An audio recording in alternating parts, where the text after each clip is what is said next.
नमस्कार, मी पंकज राऊत, निवडणूक प्रतिनिधी वरुड मोर्शी.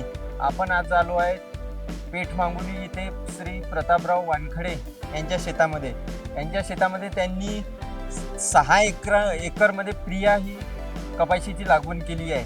हे तुम्ही पाहू शकता. अतिशय सुंदर असा प्लॉट झालेला आहे.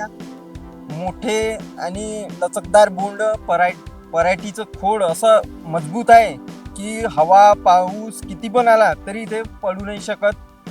आणि कपाशीचं वैशिष्ट्य म्हणजे, या वाणाचं वैशिष्ट्य म्हणजे हे मोठं बोंड आहे. 5 पाकळीचं, कमी जास्त 6 ते 7 ग्रॅम वजन एका बोंडाचं येऊ शकते. आणि हा कापूस वेचणीला एकदम सोपा आहे. हे महत्त्वाचं गुणधर्म आहे या कपाशीचं.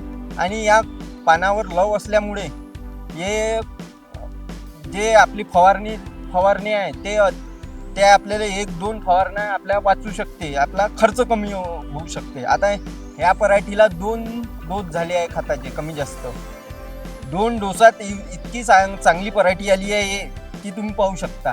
तरी सर्व शेतकरी मित्रांना मी एक आव्हान करू शकतो की येणारा पुढच्या वर्षी हे प्रिया कापूस वाण आपण सर्वांनी आपल्या शेतात लावावं. मध्यम व चांगल्या जमिनीचं वाण आहे हे.